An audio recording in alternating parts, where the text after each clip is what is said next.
পৃথিবীতে একজন মানুষই শুধু জানতেন যে তিনি পৃথিবীতে কতদিন বাঁচবেন, সেটা হচ্ছে সাইয়েদনা আদম আলাইহিস সালাম। ওনাকে বলে দেওয়া হয়েছিল আমরুকা আলফু সানা, তুমি পৃথিবীতে বাঁচবে 1000 বছর। কয় বছর? সাইয়েদনা আদমের সামনে অনেকগুলো রূহ রাখা হলো। সাইয়েদনা আদম বললেন, এরা কারা? আল্লাহ বললেন, এরা হচ্ছে রাসূল, তোমার বংশধর, পৃথিবীতে তোমার পরে এরা পৃথিবীতে আসবে। সাইয়েদনা আদম বললেন, আল্লাহ ওই যে একটা রূহ দেখা যায়, এটার নাম কি? আল্লাহ বললেন, হাদা ইবনুকা দাউদ, এটা তোমার ছেলে দাউদ, সে দুনিয়াতে নবী হয়ে আসবে, তার ছেলে সুলাইমান নবী হয়ে আসবে। সাইয়েদনা আদম বললেন, মাবুদ, আমার ছেলে দাউদের কত বছর হায়াত আপনি দিয়েছেন? আল্লাহ বললেন,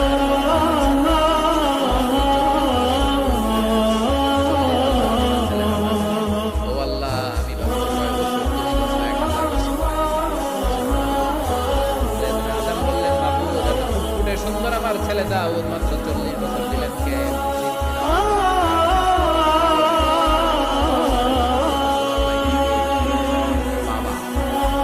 আল্লাহ আপনি বাড়ায় দেন, আল্লাহকে বাড়ানো যাবে না। দেখা হয়ে গেছে, রুফিআতিল আখলাক ওয়া জাফফাতিস সুহুফ, কলম তুলে নেওয়া হয়েছে আর কালি শুকায় গেছে, আর কিছু করা যাবে? সাইয়েদনা আদম বললেন, মাবুদ, আমার 1000 বছর কেন দিলেন? আমার এই সুন্দর ফুটফুটে ছেলেটারে মাত্র শুধুমাত্র 40 বছর কেন দিলেন? ও মাবুদ, আমার 1000 বছরের দরকার নাই, আমার 1000 বছর থেকে 60 বছর আমি আমার ছেলেকে দিলাম। দাউদ আলাইহিস সালাম বাঁচতে 40 বছর, বা আদম যদি আরো 60 দেয়, 40 আর 60 হলে কত? 100। আর আদম আলাইহিস সালাম পেয়েছিলেন 1000 বছর, 60 কমে গেলে রইল কত? 940 বছর পৃথিবীতে থাকার পরে মালাকুল মউত চলে এসেছে। কারণ এটা on time, the death will come on time, it never late, কখনো দেরি হয় না। আল্লাহ বললেন, লিকুল্লি উম্মাতিন আজালুন ফাইদা জা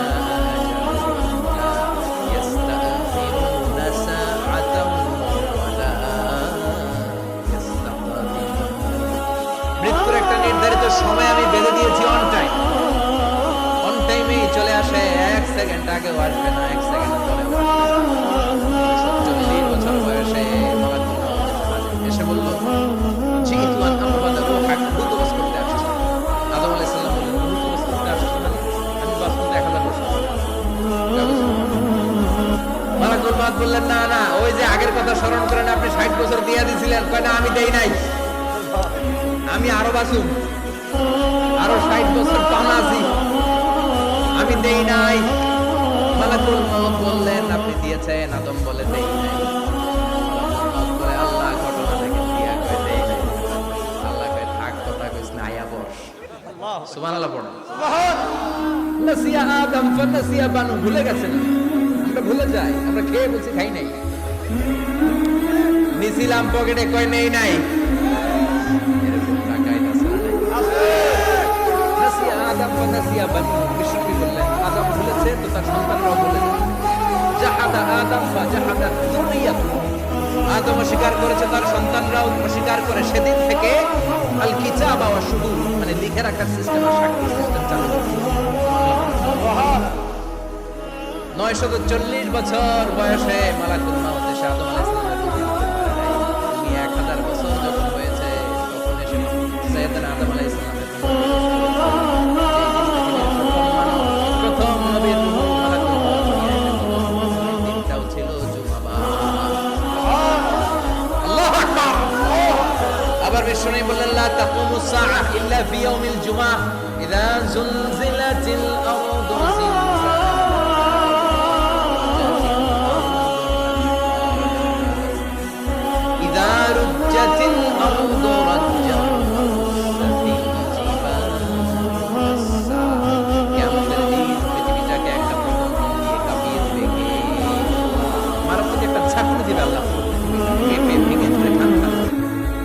ঝাঁকুনি আর আর্থকোয়েক, ভূমিকম্প, এর ঘটনাটা যেদিন ঘটবে ওই দিনটা হচ্ছে জুমার দিন। চিৎকার করে পড়েন সুবহানাল্লাহ। কালকের এই দিনটায়, এই জুমার দিনে আল্লাহ তাআলা সাইয়েদনা আদম আলাইহিস সালামকে তৈরি করেছেন। বিশ্বনবী বলেন, লাম্মা খালাকাল্লাহু আদম ওয়া কানা তুলুহু 60 দিরাআ, আল্লাহ তাআলা আদম আলাইহিস সালামকে তৈরি করলেন 60 হাত লম্বা করে তৈরি করলেন। আর আমরাও যারা জান্নাতে ঢুকবো, আমাদের আকৃতি থাকবে 60 হাত লম্বা। সুবহানাল্লাহ পড়তে পারলেন না? আল্লাহ সাইয়েদনা আদমকে তৈরি করলেন এই জুমার। আবার সাইয়েদনা আদম আলাইহিস সালামকে পৃথিবীর বুকে তিনি পাঠিয়ে দিয়েছিলেন এই জুমার। কুল নাহবিতু মিনহা জামিআ, ও আদম, go down with your wife, তোমার স্ত্রী হাওয়াকে নিয়ে পৃথিবীতে। সাইয়েদনা আদম আলাইহিস সালামকে আল্লাহ তাআলা পাঠিয়েছিলেন শ্রীলঙ্কার একটা পাহাড়ে, অ্যাডামস পিক। ওখানে ঐতিহাসিকভাবে এটা হাদিসে নেই, কুতুবুত তারিখে এসেছে। শ্রীলঙ্কায় একটা পাহাড় আছে, কলম্বো থেকে অনেক দূর। ওই পাহাড়ের চূড়ায় সাইয়েদনা আদম আলাইহিস সালামের ফুটপ্রিন্ট আছে। ফুটপ্রিন্ট মানে পায়ের ছাপ। সুবহানাল্লাহ। এটারে বলে ফিঙ্গারপ্রিন্ট। এটারে কি বলে? পায়ের গুলারে একজনের আঙ্গুলের ছাপের সাথে একজনের আঙ্গুলের ছাপের মিল। শুধু তাই না, আমার এই আঙ্গুলের সাথে এই আঙ্গুলের ছাপের কোনো মিল। আয়াহসাবুল ইনসানু আল্লান নাজমা ইযামা বালা কাদিরিনা আলা আন নুসাউবিয়া বানানা। আল্লাহ বলেন, গোলাম, তুমি মনে করেছো তোমার হাড্ডি গুড্ডি পচে যাবে, তোমাকে আমি একত্রিত করে আবার বানাতে পারবো না? বানানো তো অনেক দূরের কথা, আমি যে তোমার আঙ্গুলের ছাপগুলো সংরক্ষণ করে রেখেছি। চিল্লায় পড়েন আল্লাহু আকবার। 1880 সালে স্যার ফ্রান্সিস গালটন, একজন বিজ্ঞানী, তিনি আবিষ্কার করেছেন যে আমাদের আঙ্গুলের ছাপগুলো আলাদা, ফিঙ্গারপ্রিন্ট আলাদা। 10টা আঙ্গুলের একটার সাথে আরেকটার মিল নাই। এই পৃথিবীতে যদি 600 কোটি মানুষ হয়, তাহলে 6000 কোটি আঙ্গুল, একটা আঙ্গুলের সাথে আরেকটা আঙ্গুলের ছাপের মিল আছে। যারা সিগনেচার দিতে পারে না, এরা কি দেয়? টিপসই দেয়। সুবহানাল্লাহ। কি ম্যাজিক আল্লাহ আঙ্গুলে রেখে দিয়েছে, একটা আঙ্গুলের ছাপের সাথে আরেকটা আঙ্গুলের ছাপের মিল। এখন এই বায়োমেট্রিক অথেন্টিকেশনের জন্য অনেক জায়গায় দিতে হয়। ইমিগ্রেশন পাস করবেন, গিভ ইউর ফিঙ্গারপ্রিন্ট। ভিসা করবেন, Schengen visa, European visa, provide your fingerprint first. Canadian এম্বাসিতে গিয়েছিলাম, সব আঙ্গুলের আলাদা আলাদা ফিঙ্গারপ্রিন্ট রেখেছে। এখন এটা অথেন্টিকেশনের জন্য, সিকিউরিটি পারপাস খুব গুরুত্বপূর্ণ। 1500 বছর আগে, 1880 মানে কি 200 বছর, 200 বছর আগে বিজ্ঞানীরা আবিষ্কার করেছে। 1500 বছর আগে সূরাতুল কিয়ামার ভিতরে ফিঙ্গারপ্রিন্টের কথা বলেছে কি? আর পায়েরটার বলে ফুটপ্রিন্ট। এটা প্রাণীদের ক্ষেত্রে প্রযোজ্য, কারণ প্রাণীদের আঙ্গুল আছে, ওদের আছে পা। বাঘের কয় পা? কথা কয় 4 পা। বাঘের হাত কয়টা? ওদের পা বলে ওদের ফুটপ্রিন্ট। সুন্দরবনে কয়টা বাঘ আছে, এটার একটা হিসাব আছে। কি করে বলে, কেমন করে হিসাব? বাঘের কাছে যে গুনে চেহারা তো একরকম, একটার 3 বার কথা কন। কিভাবে গনে তাহলে? বাক্সমারি হয় কিভাবে? ফুটপ্রিন্ট, পায়ের ছাপ। একটা বাঘের পায়ের ছাপের সাথে আরেকটা বাঘের পায়ের ছাপের কোনো মিল নাই। আবার কাবা ঘরের পাশে একটা ছোট্ট জায়গা আছে, এই জায়গার মধ্যে রব্বুল আলামিন সব নবীদের সাইয়েদনা ইব্রাহিম আলাইহিস সালামের রেখে দিয়েছেন। ওয়াত্তাখিযু মিন মাকামি সাইয়েদনা ইব্রাহিমের দাঁড়ানোর জায়গায় তোমরা নামাজের জায়গা করে নাও। আল্লাহু আকবার। সাইয়েদনা ইব্রাহিম আলাইহিস সালামের পায়ের ছাপ আছে কিন্তু মাকামি, আর সাইয়েদনা আদম আলাইহিস সালামের পায়ের ছাপ আছে অ্যাডামস পিক, শ্রীলঙ্কার ওই পাহাড়ে। তো যেদিন আদম আলাইহিস সালামকে আল্লাহ ওখানে পাঠিয়ে দিয়েছিলেন, ওই দিনটা ছিল জুমার দিন। সুবহানাল্লাহ নাই? সুবহানাল্লাহ বাড়িতে যাই বলে চিল্লায় পড়েন আল্লাহু আকবার। এরপরে সাইয়েদনা আদমকে পাঠানো হলো শ্রীলঙ্কায়, সাইয়্যিদাতুনা হাওয়া আলাইহিস সালামকে পাঠিয়ে দেয়া হলো সৌদি আরবের জেদ্দা শহরে। আরবিতে জেদ্দা বা জাদ্দা মানে জেদ্দাতুন বা জাদ্দাতুন মানে কি? দাদি। হাওয়া আলাইহিস সালাম আমাদের সবার দাদি, ঠিক কিনা? ওনার নামে এই শহরের নাম। বছরের পর বছর সাইয়েদনা আদম আলাইহিস সালাম এবং হাওয়া আলাইহিস সালাম আল্লাহর কাছে ক্ষমা চাইলেন, আল্লাহ ভুল করে নিষিদ্ধ গাছের ফল খেয়েছি, তুমি মাফ করে দাও। আল্লাহ বললেন, আদম, কয়েকটা কালিমা শিখিয়ে দেব, এই কালিমাগুলোর পরে আমার কাছে দোয়া করো, আমি কবুল করে নিব। আল্লাহু আকবার। আল্লাহ শিখিয়ে দিলেন আর বললেন, আদম পড়া, রাব্বানা যালামনা আনফুসানা ওয়া ইন লাম তাগফির লানা ওয়া লানাকুনান্না মিনাল খাসিরিন। ও আল্লাহ, জুলুম করেছি নাফসের উপর, ভুল করেছি, অন্যায় করেছি, আপনি যদি ক্ষমা না করে দেন আমরা শেষ হয়ে যাব।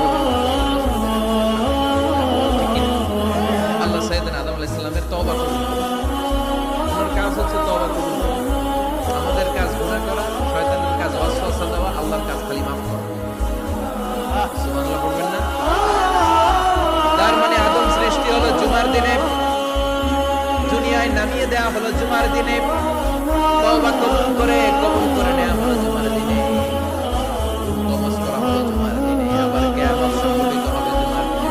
সুবহানাল্লাহ। আবার বিশ্বনবী বললেন, আর রমাদান ইলা রমাদান, এক রমজান থেকে আরেক রমজানের মাঝখানে যত গুনাহ হয় মাফ করে কে? আল্লাহ।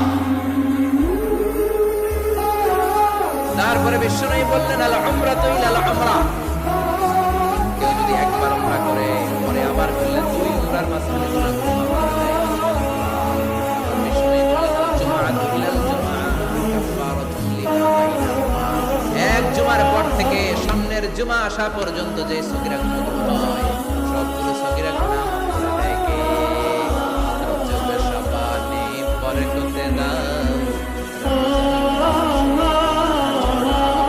সপ্তাহ জুড়ে তুমি বরকতে দাও, জুমার দিনেতে গুনাহ ছড়াও, শাবানে বরকতে দাও, রমজান মাসে গুনাহ ছড়াও। ঠিক কি না? তার মানে জুমার দিন গুনাহ মাফের দিন। সারা সপ্তাহে ভুল ত্রুটি অন্যায় যা করলাম জুমার নামাজের বদৌলতে সব গুনাহ মাফ করে দেয় কে? এই দামি দিনটাকে আল্লাহ ইহুদিদের দিতে চেয়েছিলেন, পায় নাই।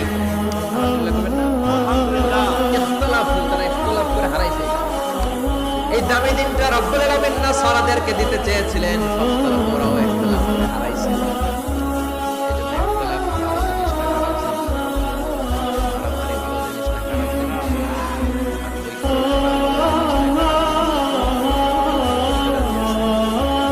ইহুদিদেরকে আল্লাহ দিতে চাইলেন, ইখতিলাফ করে হারাইছে, নাসারারাও হারাইছে।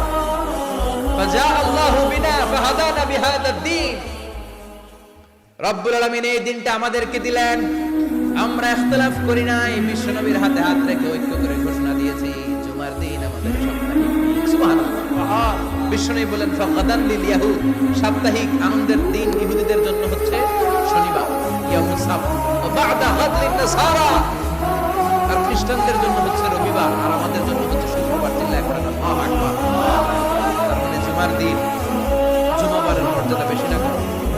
চিল্লায় বলেন বেশি না কম? জুমার দিন সকালবেলা ফজরের নামাজের পর থেকে ফেরেশতারা যতগুলো মসজিদে জুমা অনুষ্ঠিত হয় ওই মসজিদে ঢোকার প্রতিটা দরজার মধ্যে দাঁড়িয়ে থাকে। কারা কারা আগে আগে জুমার নামাজ পড়ার জন্য মসজিদে যায়, প্রত্যেকের নামগুলো একটা জান্নাতের রেজিস্ট্রি তুলে নেয়। এই নামগুলো স্পেশালি আল্লাহর কাছে পাঠানোর জন্য। ডানে বায়ে সামনে পেছনে যতগুলো দরজা, প্রতিটা দরজায় ফেরেশতারা বসে থাকে। কে আগে আসলো নাম তুলে দেয়। তুলতে তুলতে তুলতে তুলতে খতিব সাহেব যখন খুতবা দেওয়ার জন্য মিম্বারে যায় বসে যায়, ফেরেশতারা তাদের খাতা বন্ধ করে তারাও খতিব সাহেবের সামনে যখন খুতবা শোনার জন্য বসে যায়। বলে সুবহানাল্লাহ।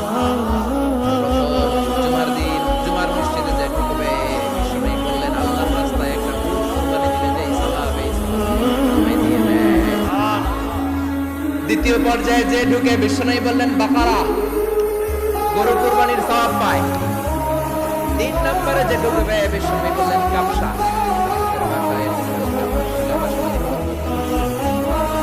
কুরবানির সওয়াব। 4 নম্বরে যে ঢুকবে তার হচ্ছে দাজা মানে।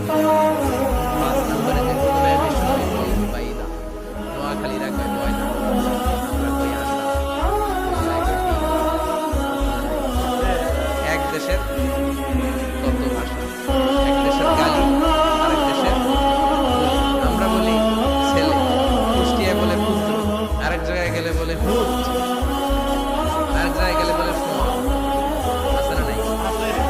এক এলাকায় বলে বেটা ছেলে, ছেলেদেরকে বেটা ছেলে, মরদ ফোয়া, মরদ ফোয়া হচ্ছে না, মরদ ফোয়া হচ্ছে। কি ভাষার বৈশিষ্ট্য!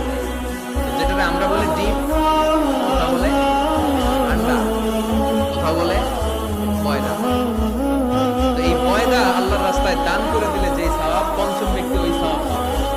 এই 5 জনের পরে আর লেখালেখি নাই, বাকিদেরটা নরমাল এন্ট্রি করে সব ফেরেশতারা খুতবা শোনার